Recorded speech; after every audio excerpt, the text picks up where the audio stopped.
Happy Friday, everybody out there. Welcome to the show. Thanks so much for being with us. President Trump gave his speech last night. As predicted, mainstream media networks didn't cover it, don't want to accept it as truth. Even CBS News saying these are unverified, trying to say, well, officials have said our elections are perfectly fine. Well, but government officials are now saying they're not. So anyway, all of it's very predictable. The main point that I want to make today on the show is arrest somebody or none of this matters. Arrest somebody or we're basically all slaves. The longer the intel oligarchy continues to weaponize their systems against the American people with nobody held accountable for it, the American people are really slaves, and we have to bring the intel oligarchy to heel. We can't just talk about it. We actually have to do something about it. I'm not going to hold my breath, but I'm going to pray to that effect. Also, I'll just add that truth, or let me rephrase that, evil hates truth. I think that's what we're seeing right now. Evil hates truth. And one of the reasons evil hates truth is because truth tends to expose evil. Could also go with the biblical analogy of light and darkness, and that what does light do? Well, light exposes the darkness. If it wasn't for the light, you wouldn't be able to see the shadows. We're going to talk about this. I think it's fairly obvious. More people have already come to this conclusion. Many states throughout our country haven't actually had a trustworthy election in the last 20 years. Let's get into it. Happy Friday. The Paul Harrell program starts right now.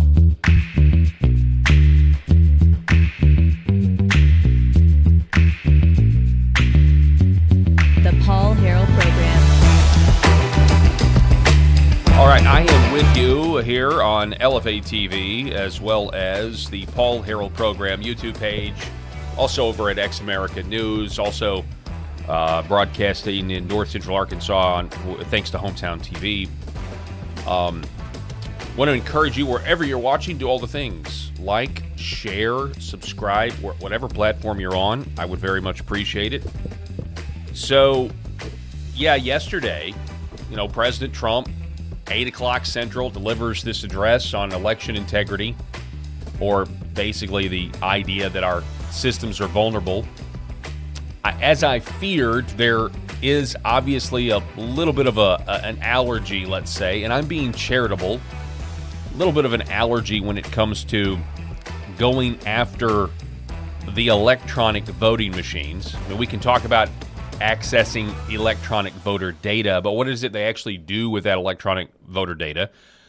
I am encouraged by a little bit of what Mark Wayne Mullen said earlier today, talking about how they actually do have backdoor keys to the voting machines.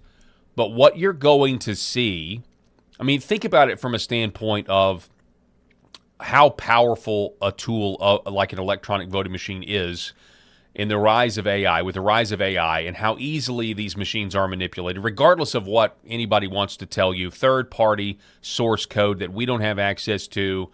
We're basically privatizing our elections with these electronic voting machines, and I'm just not even interested in entertaining the other arguments and explanations, because with the way computers and how easily they're manipulated, and how there's a smaller, it's such a complicated system, only a small group of people really understand. If you know anything about Edward Snowden and the leaks that he revealed, over 10 years ago, then you know that all of these technologies don't exist without the governments having backdoors into them. You hear all of that. I mean, look, I know this hurts me as a business owner, somebody in this sphere, but you hear all the time about VPNs, virtual privacy networks, and you need to use this one or you need to use that one. Folks, you're not actually hiding from anybody. The technology is not allowed to go to the market. Edward Snowden proved this. The technology is not allowed to go to the market unless the intel oligarchs have a backdoor into it. That's just the way it goes. That's the same way. I mean, I would even throw crypto in there as well. I know a lot of people, and I'm not totally down on crypto necessarily, but the idea that it's totally, I don't buy it, it's totally anonymous and that sort of thing. It may be anonymous for a while, but it won't be for long. Anyway, I digress. It is insane. And I think this is how we have to rephrase it. And we have to be patient, I guess, with those of the older generation that, just to be charitable, maybe have a lack of imagination. It is insane to allow and trust electronic voting machines to pick our leaders. With what shred of a democratic process that we have left, the rise of these computers where the rise of the data centers that we can't even believe our own eyes in some cases. How many of you out there have been tricked by an AI video? And I know this is different videos versus ones and zeros, but the ones and zeros, far less complicated to trick people and manipulate your vote and that sort of thing on the back end. And I guess that's my biggest problem here. And I've been saying this since the SAVE Act goalposts have been here, mainly because back when John Cornyn and Ken Paxton had their initial primary race, thanks to Dr. Andrew Paquette from the Zark Files, we covered, thanks to his great reporting, that there was incredible amount of voter fraud in Bexar County, Texas, the kind of voter fraud that a voter ID would not fix. I think voter ID is good. I think it should be required. I think any mail-in ballots is good. I think it should be required. But none of those things are going to address what can potentially happen after you have voted. And I think that's the issue here. Now, then there's the subject of China or any foreign actor that's, trying to manipulate our elections. The Chinese, obviously, they're our enemy or they're our economic foe or however you want to say it. But we have to be careful here that we don't scapegoat the American responsibility, because what China has done, according to these documents that have now been released, can't really happen, or at least, the totality of the fraud can't happen without willing people, Americans in the United States, most of them spooks. Okay, can't happen. So we have to have a mass series of arrests, of investigations, arrests, and prosecutions for us to even entertain the idea that this is fixed. Now, back to the electronic voting machines for a moment, and you're going to have to forgive me today on the show because it's going to feel I'm trying to process all this information through a fire hose, and I've been pretty busy. There's a movement to not just get rid of the voting machines and go back to all paper ballots. There is that obvious movement where we can kind of create a red herring. We can float ideas that we're going to have software patches instead of just going back to paper ballots. And yes, you can still steal an election with paper ballots. I don't want to hear that. You have an iPhone in your pocket. It's insane. It is insane to allow these electronic voting machines to continue in any form whatsoever. Any form whatsoever. Anybody out there ever seen Battlestar Galactica? The network ships versus the unnetworked ship. One survives, everybody else is destroyed. Anyway, kind of a complicated analogy there, but you get my point. We're going to get to the reactions of all of this. I've got a lot of thoughts about it. I've got a ton of tabs to get through. So let's just dive right into it, shall we? Let's start with this tab over here. And this was from The Last Refuge. He writes, Arizona, Nevada, Georgia, Minnesota, Wisconsin, Pennsylvania, they have not had a legitimate election in 20-plus years. We know it. They know it. They know that we know it. We know that they know that we know it. And still it is. So this is the reports that Senator Mark Kelly, Democrat, Arizona, won his election by 78,000 votes. We now know that Arizona processed 112,000 duplicate registrations. Duplicate registrations. And so a lot of what was said yesterday and a lot of what is coming out today is stuff that many of us have already known. That's why the mainstream media didn't cover it, because they know that these claims are out there and they exist as mouthpieces of the intelligence community. I mean, if the American intel oligarchy was actually brought to heel, all of the major networks would have covered President Trump's speech last night. Let me say that again. If the American intel oligarchy had been brought to heel under the Trump administration, all of these networks would have carried this. And I would also add, there would have been pre-dawn arrests today.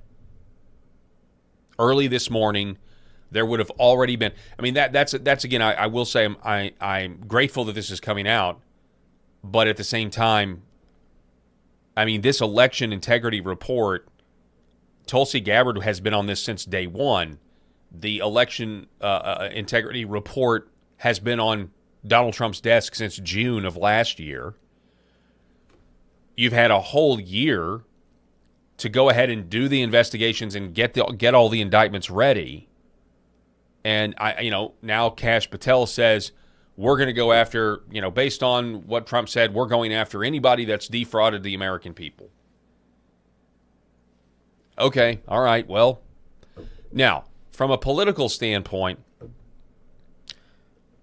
what happened last night with President Trump was really the beginning of the midterms. So from a political standpoint, this was the first cannon blast, if you will, to the left. And we're now going to make this. We're now going to make the midterms about election security. Will the Senate do anything? No, I don't believe they will. I still don't believe they will. Even if they tie it to the NDAA or whatever they're going to do, I still don't really believe it's going to happen. And I also am wondering if it would even fix the problem. Maybe if it does happen, it happens to prevent Trump from declaring. Listen, let me tell you something right now. Donald Trump, President Trump, needs to use the Insurrection Act, declare a national emergency, invoke the Insurrection Act, and do what needs to be done. And, let them all scream, let them all moan about democracy. I'm sorry, but, at a certain point, people are just going to give up and quit voting.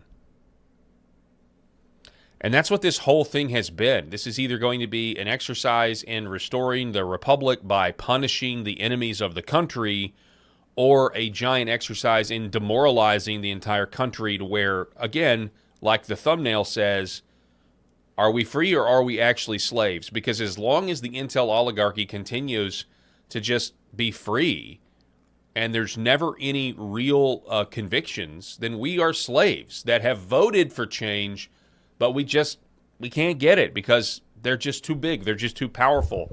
There's too much blackmail that everybody has on each other.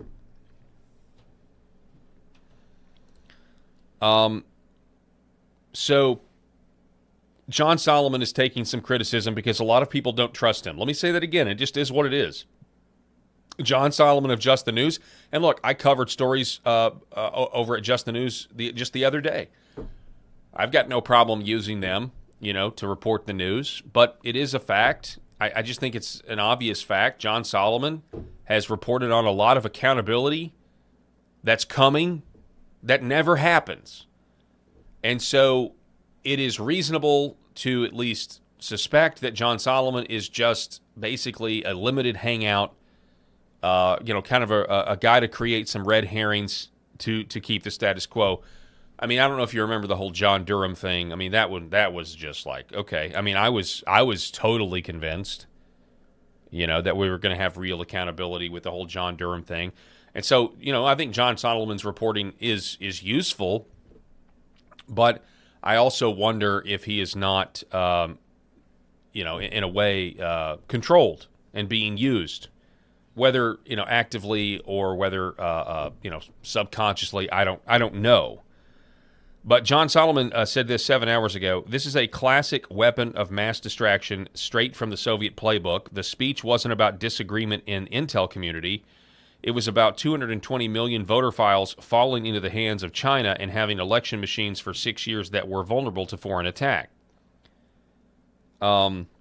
to where Sundancer, Last Refuge, says, quote, the speech wasn't about disagreement in intel community. The first comment here from somebody, I don't even know, Evan B. says, Solomon is clearly running an op for the intelligence community. I don't know if that's true, but Emerald Robinson is certainly skeptical. And, of course, she has an entirely different narrative with her reporting. Well, it's not actually entirely different, but she has a much more thorough and condemning narrative about how the 2020 election was stolen and how the 2024 election was not stolen. Dealing with Elon Musk, Serbian computer labs, Venezuelan software.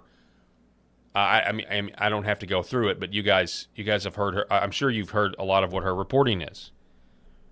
So she highlights this clip from John Solomon. Let's take a listen. This is John Solomon talking to reporters. We're not telling the president. Did you acknowledge that there were no votes changed in 2020? All I can acknowledge is what the intelligence shows, right? I only know the intelligence community has zero evidence that someone has flipped, that a foreign power flipped a vote in 2020, 22, or 24. And you have you're able to acknowledge We're not through all the documents. You're able to acknowledge that Venezuela has not tampered with voting machines in the United States? No, the intelligence is very clear. They did it on their own machines. Why is it important that they did it on their machines? Their machine protocols are the same as America. Why? Because for a long time they did exactly the same. And so the 2020 election was in fact the results as we, the American public. I'm still researching, so let me. This is the first. But there's no intelligence. Not yet. He's got to go. There is no intelligence at the election. So, I mean, this just hands the left the victory that they want, that this whole thing last night was a much ado about nothing, and, the 2020 was still the most secure election, and that Joe Biden got 80 million votes, which, of course, he obviously did not get more votes than Barack Obama running a campaign from a basement. I mean, we all know that, but see, the left... And so this is why Emerald Robinson says, and this, ladies and gentlemen, is exactly when you realize that John Solomon was placed in the White House by the intel agencies to save the voting machines. Because he says there, so no votes were flipped. So our contention over on the right is that this was a potpourri of ways to steal the election. Yes, with mail-in voting, and yes, being able to alter voting machines. Yes, having backdoors into these machines. Yes, that they can connect to the internet when they're not supposed to. There's several ways you can do it in our current system. So it's just anyway. We're gonna get more into it. Mark Wayne Mullen did say some things that I think I was actually kind of shocked at some of the stuff he said. But the left is looking for any little thing to parse their way to, tell their, to continue to never have to admit that they lie. And it is kind of funny, right? Fox News is now covering this now, but when it actually happened in 2020, nothing to see here. Everybody shut up. We'll call Arizona immediately. Really let you know who you can trust. So John Harrell writing, during the FBI's 2020 Muskegon GBI Strategies investigation into fraudulent voter registration, the FBI did a database check of just 20 randomly selected voter registration applications from the roughly 10,000 that were flagged as potentially fraudulent. 65% of randomly selected ballots were fraudulent. 7 contained completely fabricated information. 4 contained a real name, but date of birth, driver's license, or social security number didn't match. 1 had a real name, but middle name didn't match. 1 never lived in Muskegon and had a fabricated address. Only 7 had correct information. No criminal charges resulted from this investigation. These declassified documents are a treasure trove of little nuggets like this. And then, of course, we have the NSA. General Michael Flynn writing, whoever instructed this NSA employee, see below, to deliberately massage CCP election interference in addition to hiding it from Donald Trump should be arrested immediately. Better yet, maybe they should come forward and give up whoever directed them to do so, and their sentence might be mitigated. Also, anything related to U.S. elections will have the full visibility and knowledge of the DIRNSA commander, Cybercom, which is why I've also called for the arrest and questioning over their role to lie to the President of the United States and undermine the Constitution of the United States. deliberately massaged. So you can read this right here. Note to election threat, 45-day ICA China section drafting team. We have deliberately massaged our one pending PDB to avoid any direct links to the election. The massive report we have been waiting has been chopped into 13 reports that will likely not get out until late next week. Many/all of them will be cross-posted or downgraded so that can be more readily incorporated into the 45-day piece if needed. So we're going to massage the intelligence. Now, what we reported yesterday on the show, that there was an email where some FBI lady is saying, we have her name now, that she's essentially running the shadow government and Donald Trump's never going to find out. That actually was that those were in the documents. We're going to get to that. The DOJ, Nick Sorter, needs to track down and jail every journalist in America. So there was also this fact of the documents here. The Chinese government sought to identify U.S. journalists who had reported negatively on the U.S. president and pay them to write more negative articles about him. The Chinese government sought to identify U.S. journalists who had reported negatively on the U.S. president and pay them large sums of money to write more negative articles about him, as many as they could, and they didn't care what they said. The Chinese government wanted U.S. president to lose the next election, and the reason they wanted me to lose is because they knew I was wise to them, charged them billions and billions of dollars worth of tariffs, and built the strongest military anywhere in the world. We have the strongest military anywhere in the world. These are exact quotes from the CIA reporting. The name of the person doing the quote is now under review. A few of your comments from the Elevate chat here. Majogo says, we watched them flip the numbers electronically right on our TV in 2020 in Michigan. They took all the numbers Trump had and switched them over to Biden.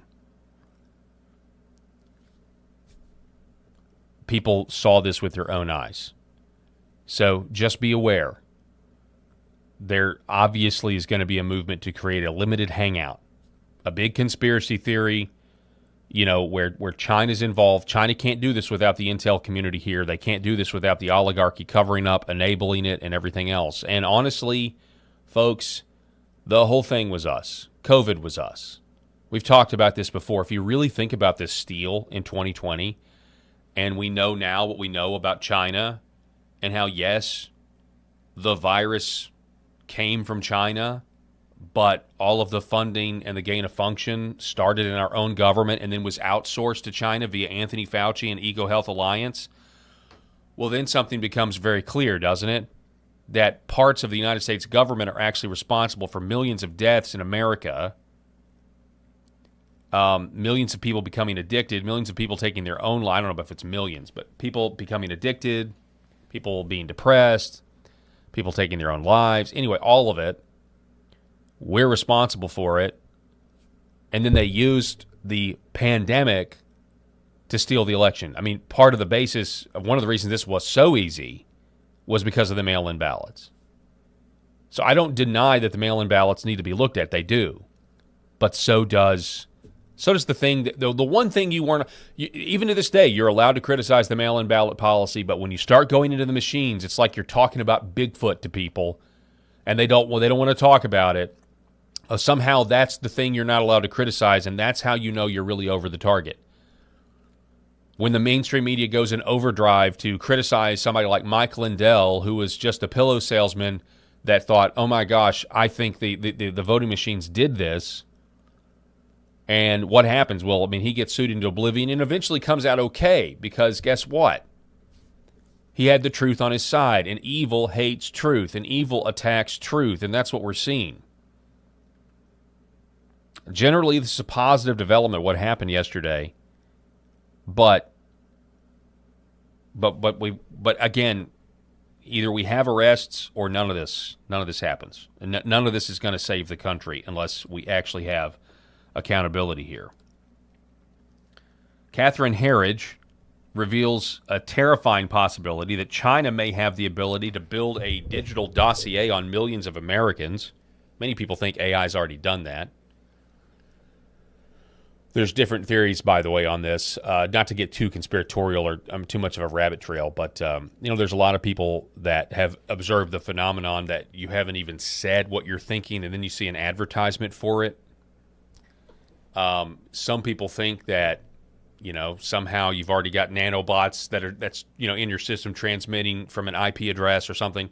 Some people think that, but other people have speculated that with all of your search history, with all of your online data, with everything about it that is being collected by our governments all across the world, that they're able to take you and create an artificial intelligence version of you, and they get along, and the artificial intelligence version of you actually predicts what you're going to think, and so they've got these little AIs of our own digital histories, digital habits, and they're able to then craft ads based on what the AI of you thinks you're going to think about next.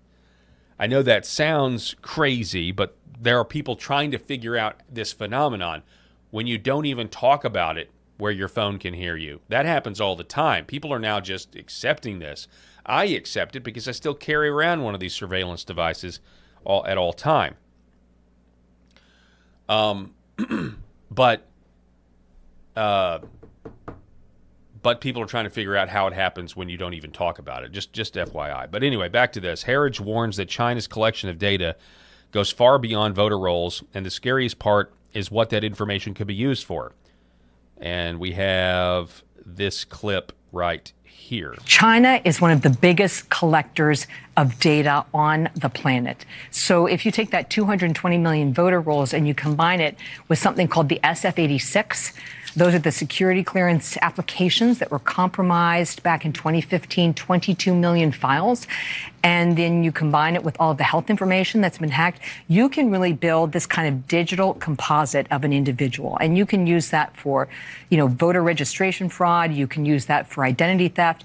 And significantly, you can also use it to recruit American citizens to your efforts. So it's not just about the collection of the data around the vote. Exactly. Right. Yeah, it is espionage. That is what we're dealing with. But as J.D. Vance said the other day on Joe Rogan, I mean, this is just what is always going to happen. This is just kind of the status quo of all nations. I've got a text message here from Navy Vet, who is a good follow over on X, got a great YouTube channel.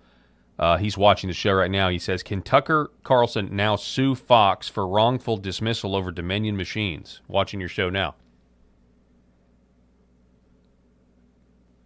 That's a really great question. I mean, I don't know if he'd be interested in doing that. Maybe. Yes, and I've got this. I've got that clip here in my stack of Hillary. Hillary coming out and basically saying China should do it. China should do it. Right. And Rob and I talked yesterday. Obviously, China has a motivation to do this because of the trade wars, because of the tariffs and everything else. But the cover-up, the intel oligarchy covering all of this up, has got to be addressed. Let's see. I've got so many tabs here, and you'll have to forgive me today. I've been extremely distracted with some other things, and so a lot of these tabs are totally discombobulated, unlike they normally are. But I will say this, okay?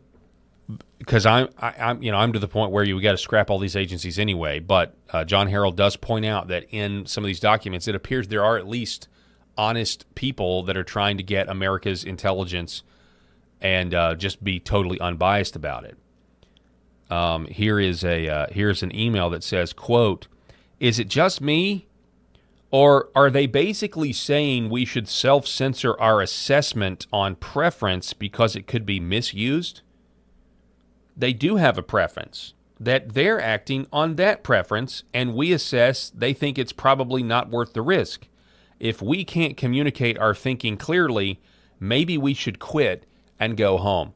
So this is from a frustrated intelligence officer getting these directions saying, "Oh, don't report that China was involved in the 2020 election. I mean, we got Trump on the ropes. He lost, and Now, of course, this was before the election. This email actually dated September 3rd, but you can imagine that was the mentality that certainly happened as things moved forward. Liz Harrington, quote, according to the CIA, in 2020, Venezuela created virtual machines to replicate legitimate voting machine results, then substitute manipulated data while making votes appear to originate from legitimate machines. This sounds exactly what happened in Fulton County in 2020. So these documents show what Venezuela has done in their own elections. Now we just need to connect the data points to Venezuelan software, making it to the shores of Florida in 2003, 2004. We need to go back to the Arnold Schwarzenegger administration in California, where Arnold Schwarzenegger was given a proposal from what would eventually become Dominion or Smartmatic or one iteration. It was a different company back then, same idea. They apply to run the elections. They get denied because the California had a law saying that they had to independently verify the codes. They come back and they say, I think this code is designed to steal elections. So they get rejected. Their initial contract gets rejected.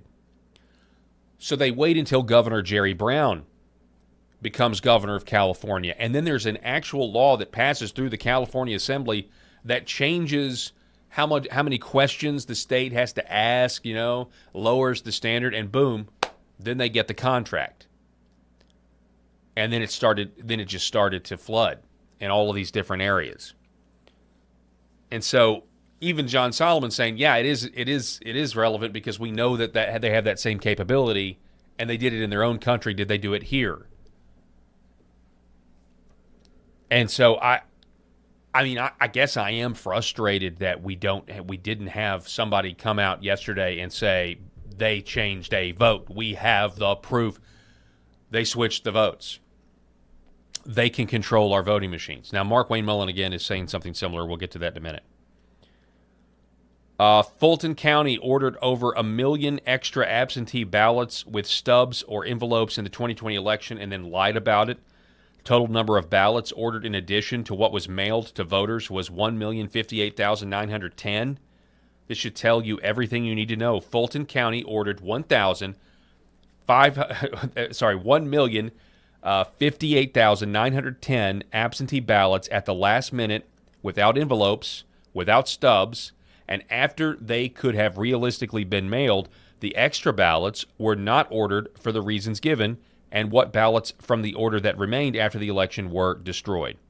For reference, a total of 528,000 ballots were cast for the 2020 general election, and of those, approximately 148,000 were absentee, the majority of which were sent by Runbeck Election Services directly to the voter.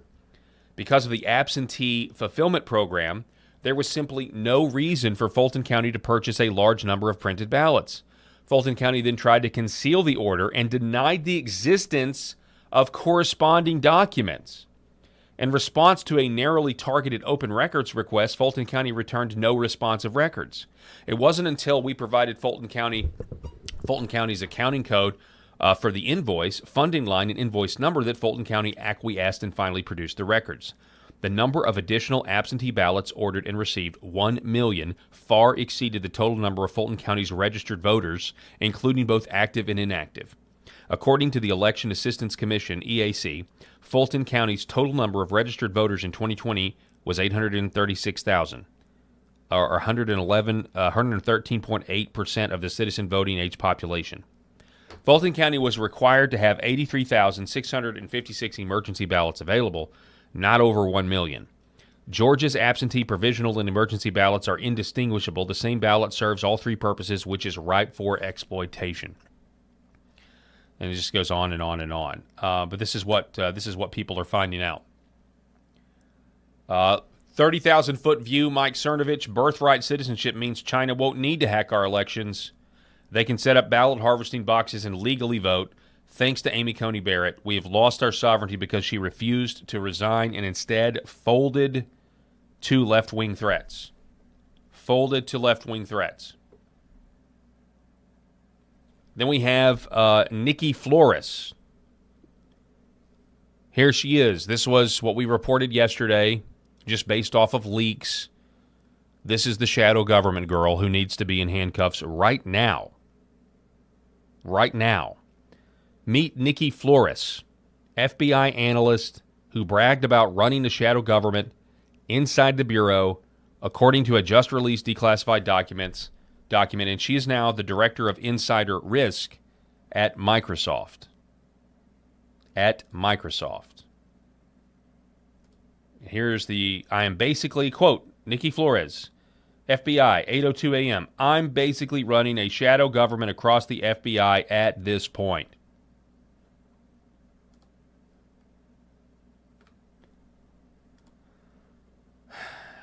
And then we get, of course, the mainstream media. Listen to this. CBS News, President Trump claimed mail-in ballots are inherently corrupt, while advocating for his Save America Act, which would ban mail-in voting, except in certain cases. Fact-check rating, false. There's no evidence of widespread mail-in ballot fraud or corruption in states where no excuse, absentee, or universal vote-by-mail is offered. The Brookings Institute, see, here's the deal. CBS News is the all-seeing eye, intelligence, oligarchy, satanic messaging news media platform. Okay, that's who CBS News is. The little eye at the little all-seeing eye at the pyramid, gonna tell you what to think. And in this case, they are just a mouthpiece of the intelligence community.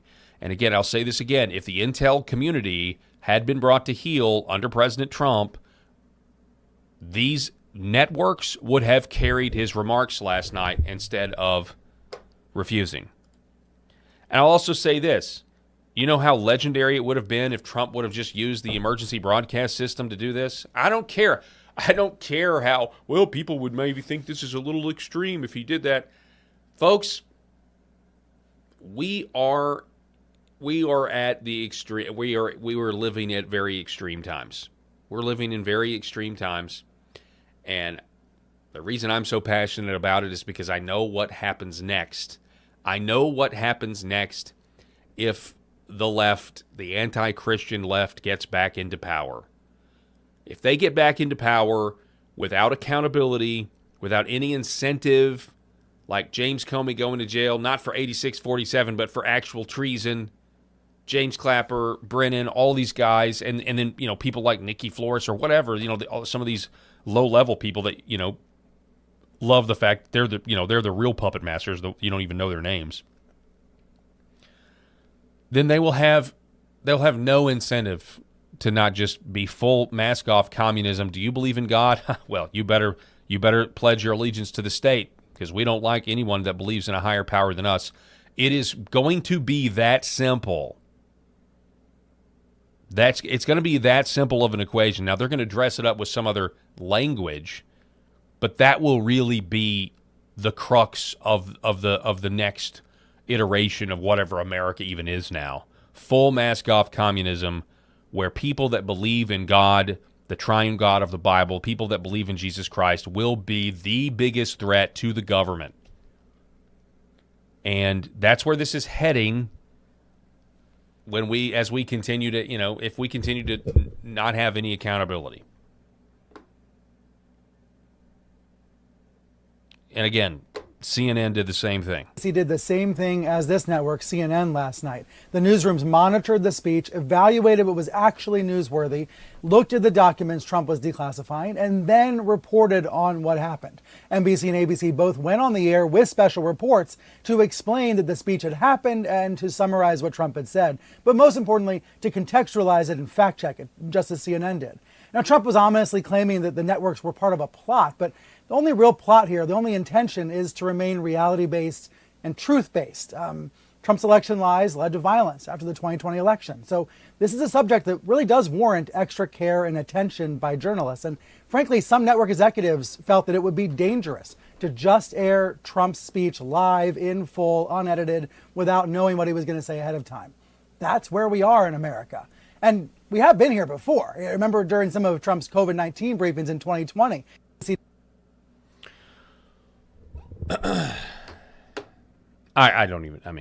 Sorry. Let me apologize. I'm sorry for wasting your time. Interestingly enough, though, I don't know if the last refuge doesn't like Catherine Herridge. I guess he doesn't. This is just something that I couldn't get over this morning as I was like thumbing through the articles, and that's that the last refuge is referring to Catherine Herridge as the elf on a shelf. She does look like the elf. We don't do elf on a shelf. I didn't grow up doing it. Obviously, we don't do that. But I know what the elf on the shelf looks like. Once you see through the elf on a shelf's dramatic acting, you realize the intent of the performance. So I guess he's kind of not buying some of this. Sometimes he's cryptic, and I don't quite understand. I meant to do this just for reference. Hang on one second. Yeah, elf on a shelf. Yeah, so you can even see it. No, you can't. Well, here's this right here. Yeah, so the last refuge, you see kind of there. It's calling Catherine Herridge the elf on a shelf. I find that very hilarious.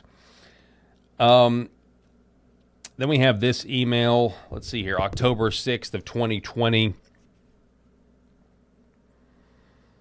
Hi, thanks to you for sharing your thoughts on the last COI meeting. It sounded to me like your take on this is that at least somewhat similar to ours. I felt like jumping in to agree with you, but I've burned enough political capital arguing with the CIA and FBI about this that I thought it might be more productive for me to sit the discussion out. The positions are not really that far apart, so I'm not sure why so many in the community want to close down the possibility that China might have done or be doing something. But hopefully this piece sparks some more thought and discussion. So you've got to entertain the possibility that, I mean, look,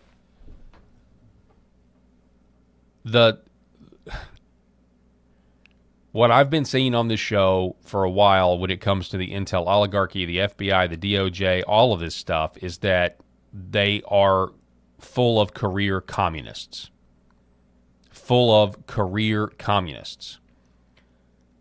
And Dianne Feinstein was being driven around by a Chinese spy. Eric Swalwell was having an affair with a Chinese spy.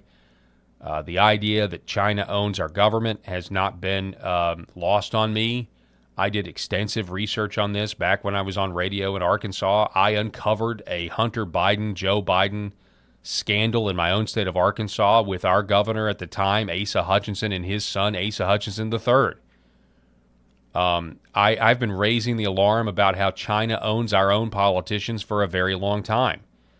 Specifically here in Arkansas, the governor at the time, Asa Hutchinson, had a law firm with his face on it called the Asa Hutchinson Law Firm that his son also worked for.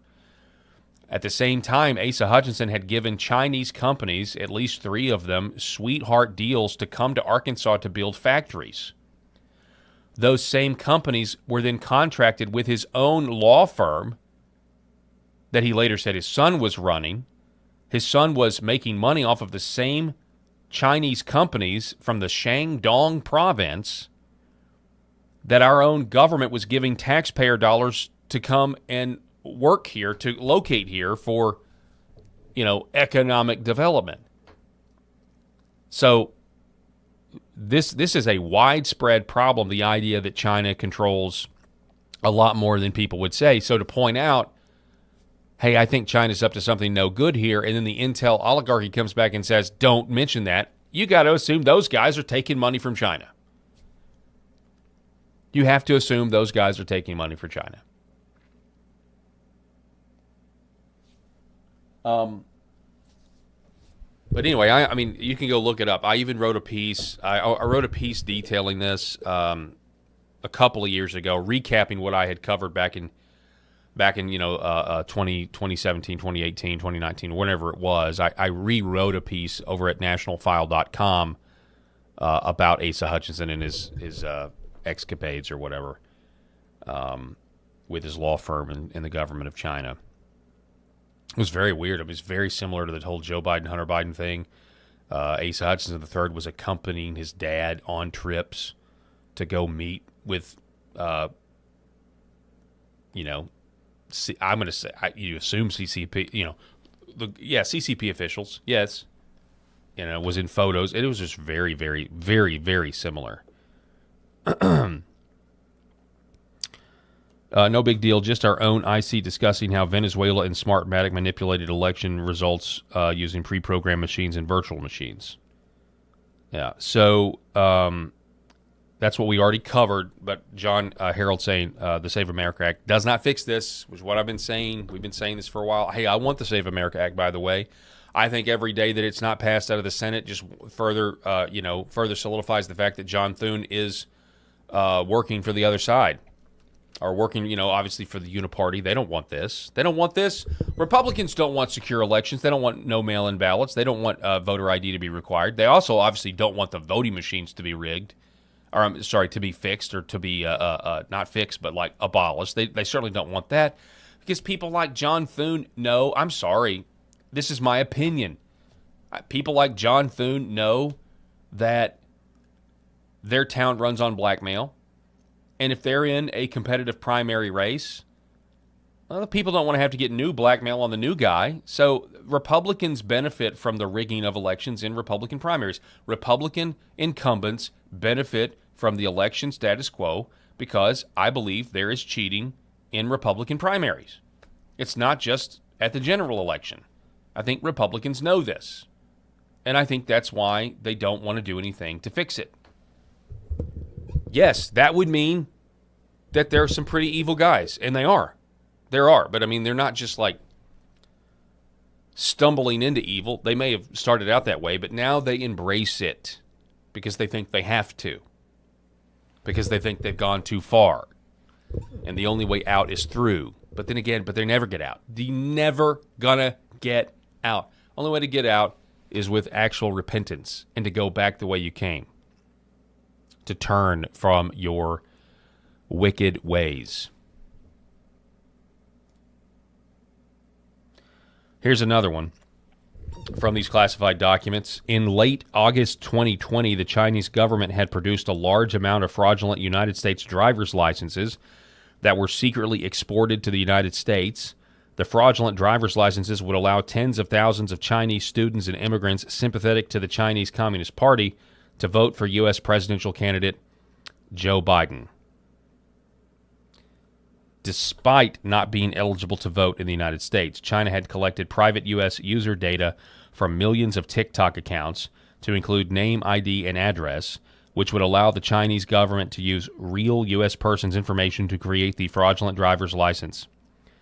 There's no way, folks, that this happens without our own intel communists, our own communists. We got our own communists. We've got communists in our government communicating with communists in China. There's no way these schemes work without them being in communication and cahoots and conspiracy. I mean, conspiracy theorists were largely proven right yesterday, but there's so many more threads to tug at here to actually get to the bottom of it, which we know what the bottom of it is, and generally that is that electronic voting machines have got to be abolished. Abolish AI data machines. Makes no sense. So the People's Pundit pollster Rich Barris says it's not a nothing burger, though a lot of the allegations have already been publicly verified. However, directing people to investigate for wrongdoing is not the ideal posture. People expected those, and this is what I said earlier, people expected those investigations to have been done by now. Lack of accountability is the Achilles heel for the administration, and there is significant risk if nothing is done to hold these people accountable. What's the significant risk? In my opinion, Christians and boxcars. I'm just going to say it. That is not, I'm not being hyperbolic. I'm not trying to be sensational. That is my sincerely held belief. That is my honest belief.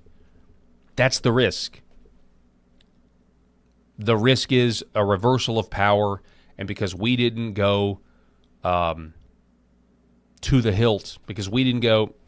By the way, did you guys check out my sword? Did you guys see the segment at the end of the show yesterday? I'll have to play it for you later today in the show. But I got a sword. You see this? I got a sword for my birthday. I showed it to Rob yesterday. He wasn't impressed. Rob, if you're listening, that was a great segment. We actually clipped up that segment, and it's up on the YouTube channel if you want to see it. We had a great time. But I showed it to Rob yesterday, and Rob was he wasn't that impressed. But at one point, Rob I have to show it to you later. But I was trying to get Rob to say, listen to it. When you pull the sword out, it makes the sound that a sword should make when it's being unsheathed. And I said, listen to it. And anyway, he put his ear up to the blade like it was a seashell. I tried to listen to it. Oh, man, it was great, though. I had a lot of fun. Anyway, he finishes up here, and this is true. You can't indict the People's Republic of China. We can't indict the Communist Party of China, but you can indict the complicit conspirators. The people who are complicit and the conspirators. We can indict those people. We can go after those people. Will we, though? Chinese embassy, speaking of China, Chinese embassy, they're like, well, this wasn't us. This isn't us. What are you talking about? Who, me? Well, Tony, there is a lot in here. It's impossible for us to fact check each thing that was said, but on the specific thing in regard to China that you raised, the president was informed when he was president in his first term in a classified memo on January 7th, both the assessments regarding interference, and that was also public prior to that date. So he was aware, and we reported on this network at the time in regard to the assessments as to which foreign countries favored which election candidates. He seems to be alleging there that China actively tried to undermine him and even referenced wanted to get him to resign at one point. Ahead of this, I did reach out to Chinese officials who were already prepared with a pre-buttal here. I'll read it to you. Blah, blah, blah, blah, blah. President Trump has been saying for years that you stole the diamonds, you're going to have to give the diamonds back. He's been saying this for years. We've all been saying it for years. We all know what happened. And I kind of wonder if Tulsi Gabbard is ever going to speak on this. Are these all the findings? Is this everything that was in that report? Or are we still are there still things that are being held back?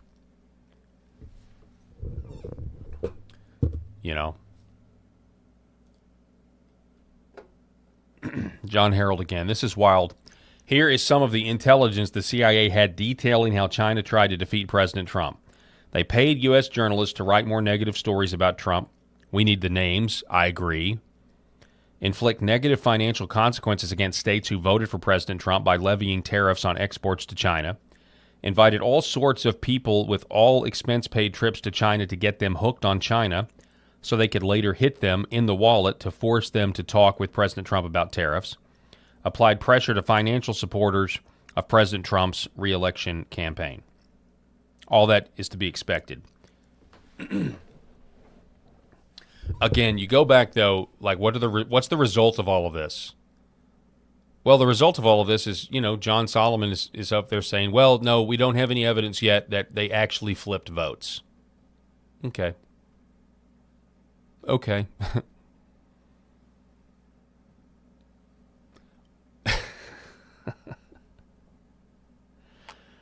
We got to save the machines, I guess. Got to save the machines. So War Clandestine, who I follow, and certainly liked his, still really appreciate his reporting on the Ukraine bioweapons labs. I mean, this guy's been totally vindicated a million times over now, whether it's Victoria Nuland telling Marco Rubio there are biolabs, or whether it's Tulsi Gabbard's, last-minute report that there are bioweapons labs.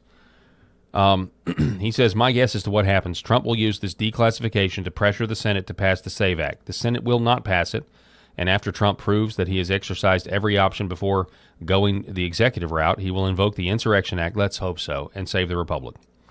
What I know for absolute certain is that the status quo will not remain. Either the Senate step up and do what they need to do, or Trump will do it himself. Here's the deal. The SAVE Act is not going to fix so much of what we have seen in these documents. Fixes a lot of it, but not all of it.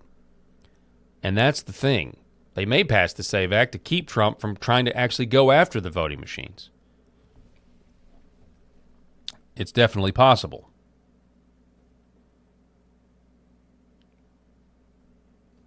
There's big picture stuff there. Yeah, people notice. I know Fox has been covering this. Fox has been covering this, okay, throughout the day. But last night after the speech on Hannity, people noticed something. Anyway, I should thank you so much for that summary. We appreciate it. We have a ton of other breaking news and developments tonight. One starting in the Middle East. This is a Fox News. So they report on it, and it's like, anyway, back to Middle East fatigue. Back to Middle East fatigue. It's just an observation some people made. I find it humorous. Because honestly, I mean, like, that is the legitimate critique of this is like, our country is got so many problems here domestically, and yet we are just, every time we think we're out, we get pulled back in. But here's Nikki Flores. Nikki Flores, who was then the FBI's counterintelligence division, wrote the email about, I'm running a shadow government. Here's the thread. Let's see here. Let's go in Flores here. Let's see here. Who is the shadow government? This is by Callan Deese. Who is the shadow government woman Trump referenced tonight? Trump pointed to a newly declassified FBI text in which Nikki Flores wrote, I'm basically running a shadow government across the FBI. Who is she? Deputy Assistant Director in the FBI's Counterintelligence Division, according to online records. The text surfaced amid disclosures about the internal FBI handling of intelligence. Flores was among officials involved in the FBI's September 2020 recall of intelligence information report based on a confidential source allegation that China was producing fake driver's licenses for fraudulent mail-in ballots. Important, the report contained an allegation. It was not proven. The episode became controversial because internal emails suggested FBI officials worried the intelligence could conflict with then-Director Christopher Wray's public assurances about foreign election interference. Senator Chuck Grassley later released emails related to the matter. Flores also figured into the FBI's handling of the Senate investigation into Hunter Biden. Grassley and Johnson say Flores and another FBI official gave them an August 2020 briefing that was later leaked to falsely portray their investigation as Russian disinformation. They accused the FBI of using the disinformation label to downplay derogatory information about Hunter Biden and shut down investigative activity, a charge the senators want Flores to address in a transcribed interview. Flores was not uniformly soft on China. In 2022 FBI video, she called the People's Republic of China by far and away the greatest immediate and long-term threat. Her remarks in that video were blunt. Flores has since been forced out of the FBI by Patel. Her LinkedIn profile identifies her as a Microsoft Director of Insider Risk. I've reached out to Microsoft Comms and will be keeping you updated. Then he says, got a little bit of a source tips overnight, and one of them flagged to me that Nikki Flores succeeded Jennifer Moore, former SAC of Intelligence Incident Response Division, who helped remove FBI whistleblower under Biden, including Kyle Seraphin. What's more is that Flores worked under former Assistant Director in Charge Stephen Jensen, who led several prominent J6 investigations and was fired from the Bureau by FBI Director Kash Patel in August. These people think that they are never going to get caught. They think that they are essentially emperors. They get to run the government. They don't have any sort of allegiance to the commander-in-chief if they don't like him or they didn't vote for him. They don't care about the country at all. And we all suffer from it. Evil hates truth. There's a lot of people that are upset today. We're going to go forward. We're going to keep pulling away at these threads, and we're going to actually continue to shine light on the darkness as much as we can. And we're going to also continue to pray that the people that are in positions of power to do something about this will do the right thing, even if it means they lose personally. Just like Clarence Thomas, I would rather die than to not go through this process. I will not allow you guys to intimidate me. I don't like bullies. I would rather you kill me than for me to bow out of the process. That's the type of people we need. If there's anybody like that left among the communists in the IC, we've got to have them. We've got to have them step up. We're going to take a break. Don't go anywhere, folks. We'll be back in a minute. I've still got to get to Hillary Clinton, who basically said after the whole Russian collusion hoax was in its infancy, she even begged China. Remember when the audio where she begged China to hack our elections? So anyway, gonna go to break here in just. We'll be back here in just a minute. Don't go anywhere. This is the Paul Harrell Program. My name is John, and this is my beautiful wife, Lori, and this is our Star Wars Ewok. His name is Scout, and we have Scout for about 11 years now, and we started noticing about 3 years ago he started slowing down. He was unable to jump on the bed. He was kind of a little bit grumpier, and when my daughters, Macy and Mariah, would take him on walks, he would walk for about 30 yards, and then he'd lay down, and they'd carry him the rest of the way. So I heard about Pet Club 24/7 and about the products from a gentleman that I really trust and share a friendship with. And he mentioned to me that they have products that are going to help him with his arthritis, help him build his immune system. And I said, okay, no problem. Let's try them out. And I kid you guys not, within about 2 to 3 days, we started noticing a little difference. And then we took Scout on a walk probably about a week after we started using the products, the mush puppies, and he would walk the entire way. He would walk at least a mile, and it's just been completely amazing. He's a new dog. He's 11 years old, which is around 80 years in dog years, and he's just happy. He's more energetic. He's not the grumpy old man he used to be, and we're just so thankful. And it was perfect timing because we lost our boxer Yankee about 1.5 years ago, and it was really hard on us. So I'm so thankful for Pet Club 24/7 for the products that they offer. Imagine if you could have your best friend around one more day or one more week or even one more year. I'm so blessed and thankful that we were able to find this company and find these products for Scout. So thank you guys. Give it a shot. We appreciate you. God bless everyone. Why is Red Vibe different? What sets it apart? What sets us apart from the standard red light panels? This is a medical grade device, and what that means is the red light bulbs and the near infrared bulbs have very specific wavelengths. If you think about the wavelength as the medicine, the 635, the 670, the 810, the 850, those were specifically chosen because those are the most powerful effectors of the cells. So those specific wavelengths, when they get into our body, when they affect our tissue, they spike energy production, they help with nerve pain control, they increase stem cell counts. There's very specific mechanisms that those specific wavelengths work at, and that's the medicine. So if you think of, say, medicine as an Advil or a specific steroid or a blood pressure medication, the wavelength is the medication. The other part of that, whenever you take a medication, is dose. Right? So you have the medication. So if you take 1 milligram of Advil, and the average dose of an Advil is 200 milligrams to 800 milligrams, it's not going to work. That doesn't mean the medicine's bad. It just means you didn't take enough. Right?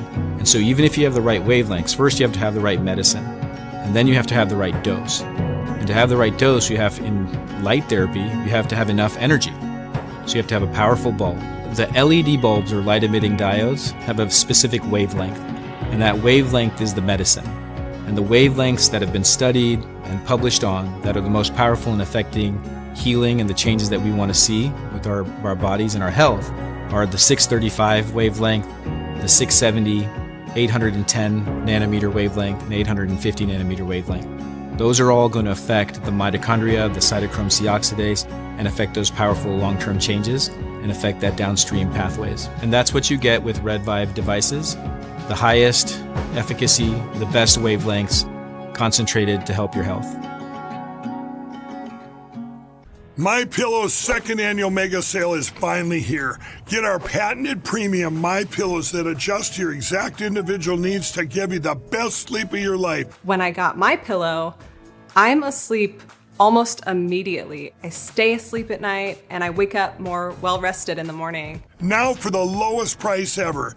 Kings, $19.98. Queens, only $18.98. And Giza Dream bed sheets, the best sheets in history, for as low as $29.98. Lux Pure 6-piece towel sets, towels that actually dry you. What a concept. Now only $39.98. And our made in the USA mattresses and mattress toppers as low as $99.98. So go to mypillow.com or call the number on your screen. Use your promo code to take advantage of our second annual mega sale.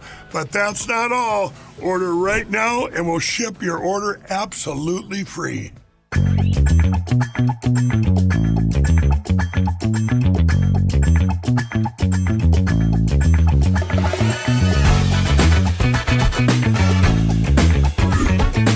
The Paul Harrell Program.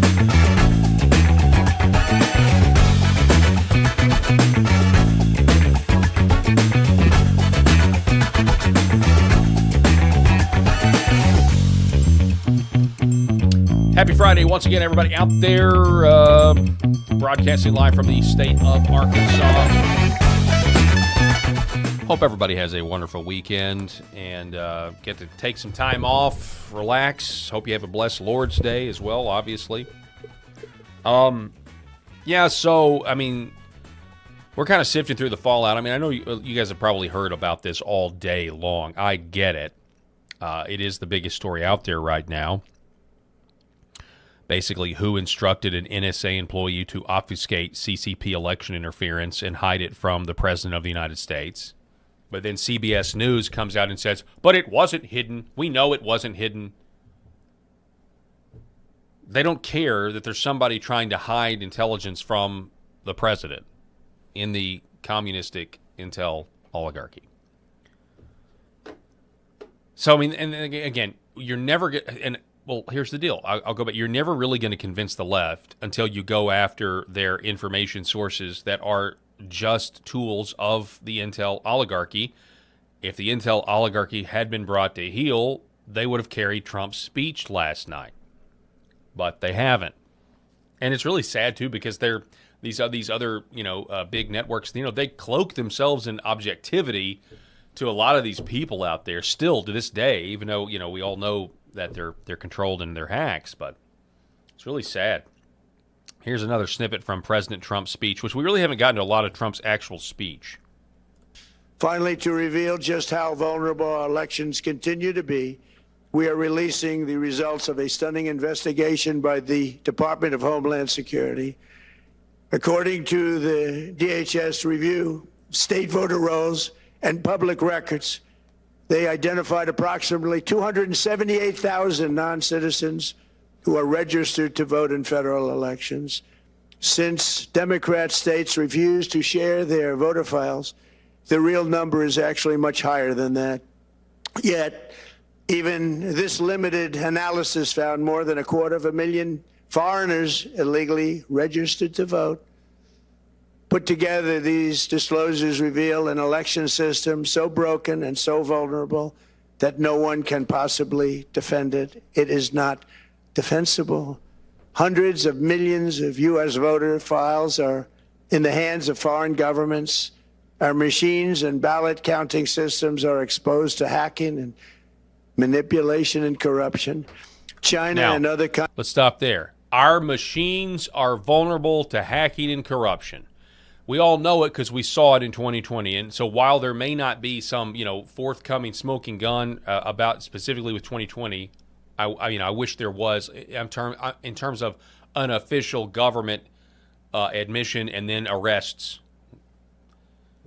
The president is saying the machines are not good. The president has been calling for paper ballots for a very long time. You have to give him credit on that issue. He has been stumping for paper ballots. Countries have been trying to meddle in our elections. Evidence of fraud has been buried.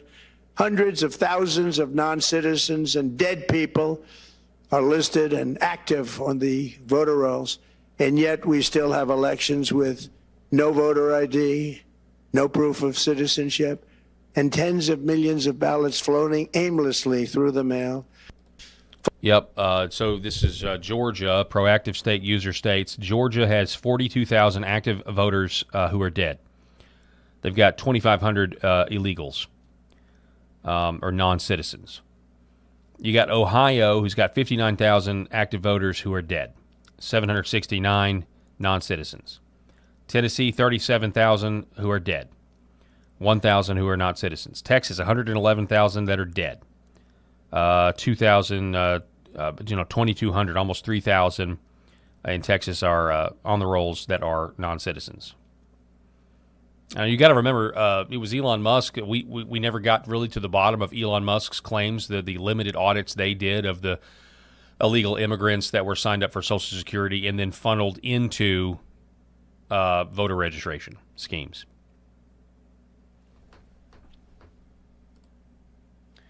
Here's a flashback. Tulsi Gabbard said in one of the cabinet meetings a couple of years ago, she said this. And you've also found many bags of information. I think they call them burn bags. They're supposed to be burned, and they didn't get burned, having to do with how corrupt the 2020 election was. And when will that all come out? Mr. President, I will be the first to brief you once we have that information collected. But you're right, we are finding documents literally tucked away in the back of safes in random offices in these bags and in other areas, which again speaks to the intent of those who are trying to hide the truth from the American people and trying to cover up the politicization that was led by people like John Brennan and James Clapper and others that have caused really immeasurable harm to the American people and to our country. Richard, thank you. We look forward to hearing it. The public. So was this the culmination of this, or was just this? Was this the first step? I really don't know. You might even argue that this is one of the reasons. I know Tulsi resigned because of her husband. I don't dispute that, but certainly this is one of the reasons people hated her. This is one of the reasons people hated her. I mean, when Congressman Rick Crawford sat in that chair right there, the chair of the House Intel Committee, and he told us that when he partnered with Tulsi Gabbard and declassified these reports back when Devin Nunes was chair and Rick was working with Devin, and he said, I ruffled some feathers. You make enemies in the Intel community when you do that because they don't want this stuff out there. Because they don't want accountability. They don't want accountability. They're there to protect their massive surveillance state that's been weaponized against the American people and presidential candidates they don't like. And it's now currently being weaponized against us in ways that we can't even imagine. If you look across what these data centers, and I was listening to a committee in Arkansas, a committee hearing in Arkansas. A state representative was asking the chairman or the head of the economic development here in our state. He was asking, what are these data centers for? Still haven't got a clear answer on that. And the guy says, I don't know. We don't know what they're for. We just know they want to build them, basically. Isn't that incredible? Isn't that an incredible statement? Matter of fact, I'm going to find this right now because I know I saved it. Hang on one second. I'm going to find this for you guys. Let's see. It was from me. I sent myself an email. Here it is. Yeah. Let's see if we can't get this to where you guys can see it. I'll pull it up right here. Part of the need or the purpose. All right, this is State Representative in Arkansas, Jimmy Gazaway, questioning the Arkansas Economic Development Agency's knowledge about data centers. And yet we're prepared, states all across the country are prepared to offer these private companies millions, if not billions, in incentives. Clint, I want to bring you back to the data centers. I know you've been in discussions with these companies, and obviously the rise of AI, I think, is fueling part of the need or the purpose for these data centers. But, in a lot of the reports I read, I'm not hearing, what is the clear purpose for a lot of these data centers? And in your conversations with the companies, what is their stated purpose? Are they simply collecting data on all of American citizens, everything from every phone call to social media interaction that we have, every advertisement that we view? It's all being collected and stored. So I guess generally my question is, what is the stated purpose that you're hearing in your meetings with data companies? Yeah, I would say the conversations I've been a part of, we've really have not received that level of detail. All right. In the you heard that. The conversations I've been part of, we haven't received that detail. We haven't received the detail. We don't know what these, in some cases, they don't even know, folks, in some of these cases, they don't even know who the companies are. They're passing laws about, because the state has signed an NDA, they can't even tell you what company they're going to be giving the money to come in and spy on all of us. It's really, really insane. I mean, it's a level of insanity that the people are just not gonna take. I mean, I don't see how. I mean, building the infrastructure. Well, just think of it like this. I disagreed with Ron Paul at the time. So Ron Paul, back when he was running, and everybody wanted a border wall. This was a long time ago, back before Donald Trump capitalized on that Lou Dobbs messaging with the border, the late great Lou Dobbs. Ron Paul was warning that you put up a border wall, yeah, that's to keep people out, but it can also be used to keep you in. Many people look at what happened with COVID as a trial run. Some people look at it as an IQ test.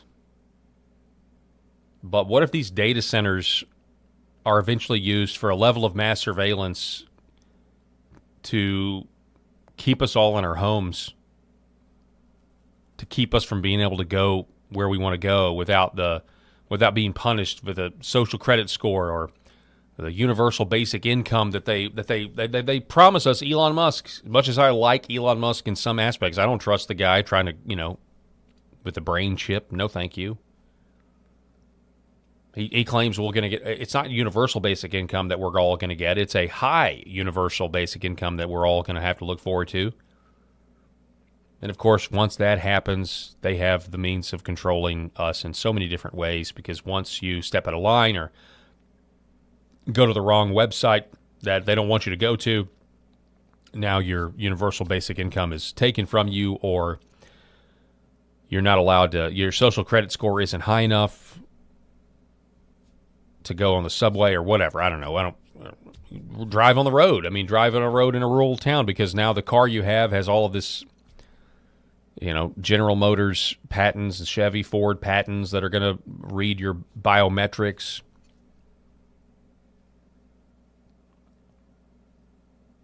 It's kind of wild, really, when you think about it, because it's all gonna, unless we do something, it's all gonna happen. Every bit of it's gonna happen. And you know why? I mean, you know why I know it's gonna happen? And I know that that God in heaven has a plan and can use what the enemy wants to do for evil. He uses it for good. He does that every single day. But this is how I know it's gonna happen. Outside of just human nature and like knowing the totalitarian, depraved spirit of man. It's going to happen from recent results. I mean, it's kind of wild. I spent most of my radio career warning people about the government growing and becoming totalitarian. And, you had little instances of that happening. Think Lois Lerner in the IRS scandal back in the day, when Obama didn't like the Tea Party groups that were springing up after Rick Santelli, got on CNBC. Stop the spending, stop the spending, stop the spending. And so these Tea Party groups started electing Republicans and started flipping Democrat seats, especially in the Dixiecrat South. That was over in the Obama administration. And so then Lois Lerner of the IRS starts targeting conservative groups. And you saw little instances of that. Hey, you said you started your meetings with prayer. What do you pray about? What do you pray about, you nasty Christians? But COVID proved all of us right. Anybody in that talk radio sphere, any of the people that have ever, whether they're controlled opposition or whether they were true to their convictions or whatever, anything, and this was a sphere that was largely aggregated by the Drudge Report back before the Drudge Report turned retarded. We were all saying that this is what the government will do when it grows too big, that they're going to use it against the American people, whether it was the surveillance state or whether it was, in this case, the medical industrial complex. Even Reagan, for all of his flaws, Reagan warns they're going to use socialized medicine to get in the door. And of course they did, because they continue to expand the entitlements. They continue to expand all of that stuff.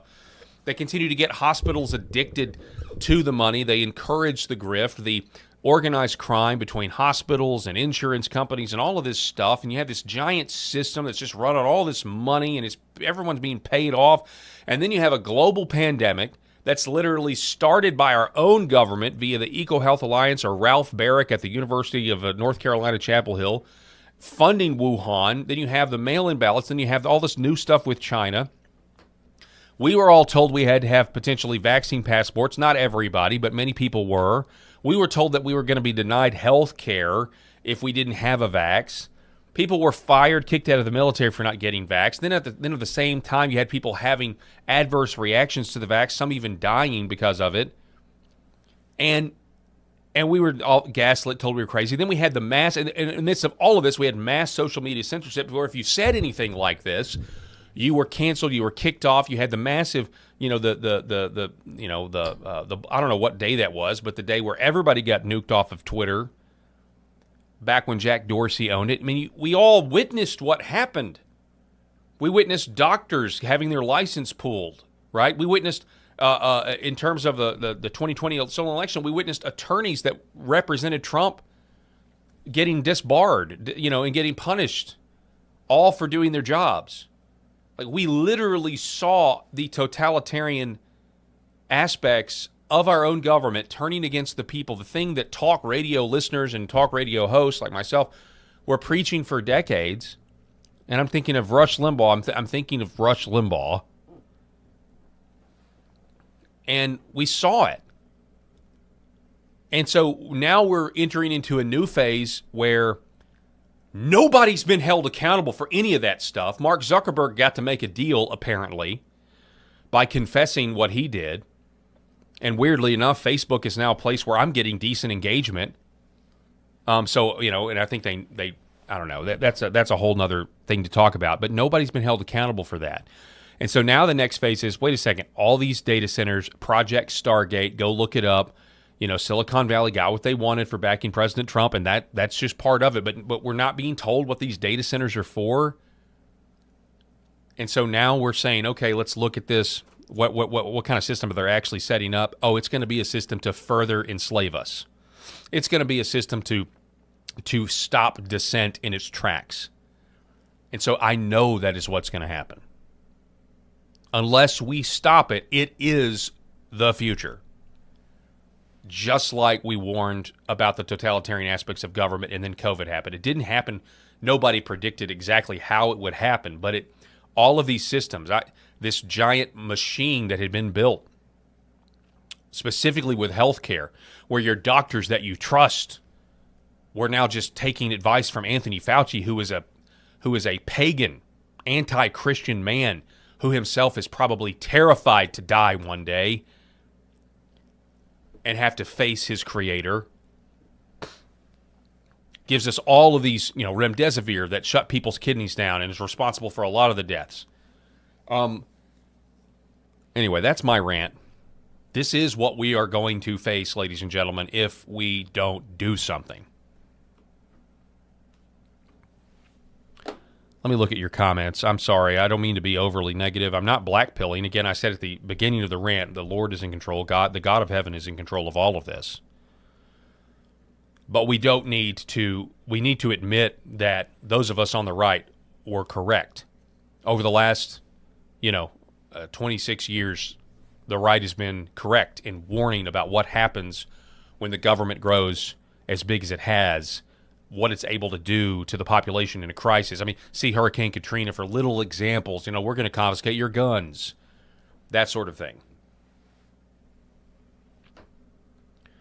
Dave 357 Mag writes, if we don't end this all, and with violence, he says, unfortunately, it's going to worsen a lot. Well, I'm not surprised that somebody, Dave 357 Mag, that's your take on it. But we've covered this before. People talk and whisper about a civil war or something like this, and the cold civil war that we're in. And, you have people on the left that were so outraged when the Supreme Court came down with their ruling on gerrymandering. You can't have racially based districts. And so then the states, the southern red states, Christian red states, go to take away Memphis' seat, or they go to take away Louisiana's, gerrymandered black districts. And everybody's like, I can't believe you would do this. And he's like, no, left, you don't understand what's actually going on here. What's actually going on is a last gasp effort to try to fix this within the confines of the system that we have. Because what these states did redoing their districts, and the ones that are going to continue to do that, it's completely legal to do. My whole life, thanks to the Civil War, the southern states have had to politic with one arm tied behind our back by the courts mandating how we can apportion our representation. And so now we finally can do what New England has been doing my entire life. But it's a last gasp effort to try to say we don't want to live under your ideas. We don't want to live with your ideas. And if you don't like it, maybe you should go to a liberal state where you can live under those ideas. That's what this is. That's what all of this is. And this is all taking place in the confines of the Republican Party, which is a coalition party. It is a party that really kind of reflects the way the whole country used to be when you had Democrats and Republicans that would somewhat agree on some things other than war in the Middle East, or other than the Federal Reserve needing to stay just like it is. That's the only thing the parties agree on now. But the Republican Party now, really think about the Republican Party now with all of its coalitions, is rejecting the craziness of the left. The Republican Party is the America we grew up in terms of where the debate is to be had. It's the only party where you actually can have a debate. Unfortunately, the party is totally co-opted by the donors, which is why we still to this day don't have a bill that's been passed through House, Senate, signed by the president saying that medically mutilating the genitals of kids in the name of health care will be illegal. But we still don't have that. We have an executive order that's fantastic, but we don't actually have it codified into law. It's because the donors don't want it. They don't want it, folks. And this is why, if you're a young person and you're listening to this, in the meantime, we've got to fight. We got to do battle with primaries and within the Republican Party, the way we've got to do battle, right? But if you're a young person and you're listening to this, because I agree with it, the best thing you can do, other than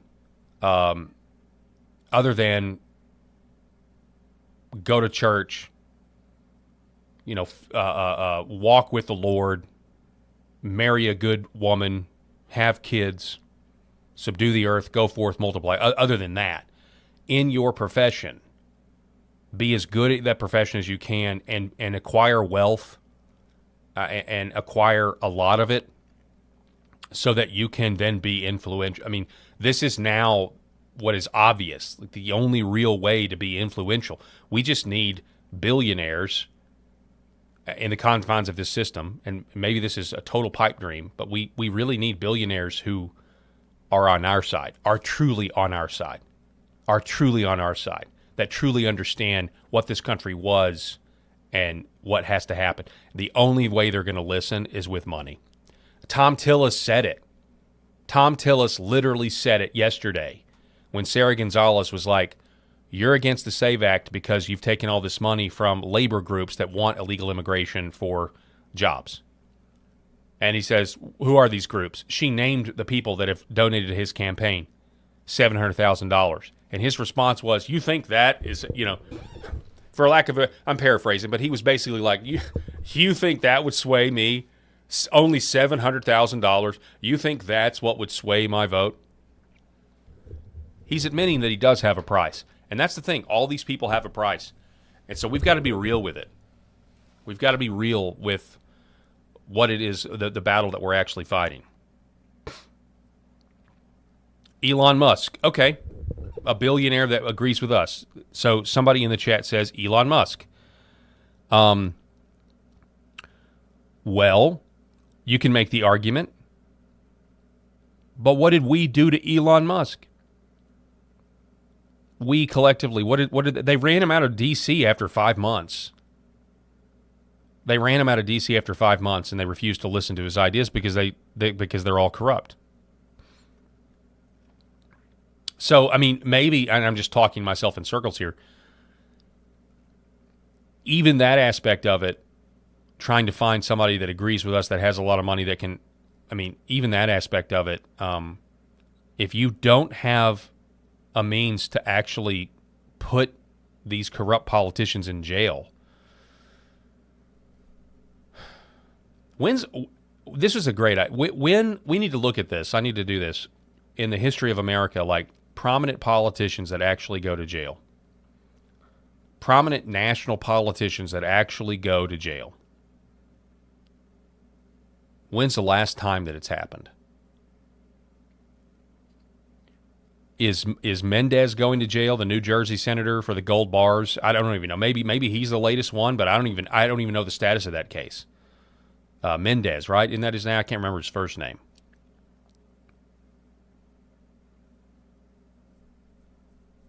So, anyway, that's my 2 cents on the things that we have to worry about. Okay, let's see. Oh, this is interesting.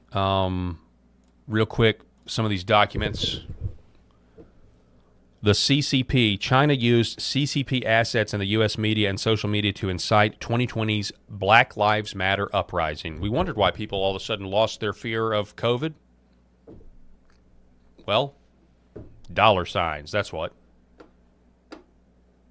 China had extensive plans to utilize potential redacted and cyber operations to sway public opinion against the Trump administration and international opinions against the U.S. government. The China plans were designed to exploit U.S. societal fissures and vulnerabilities, to influence U.S. and other audiences, and by extension, U.S. government decision-making.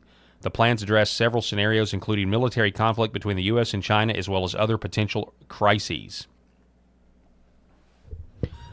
White people alleging racial tensions or alleging white people hate black people, inciting demonstrations and marches. Sounds just like Black Lives Matter.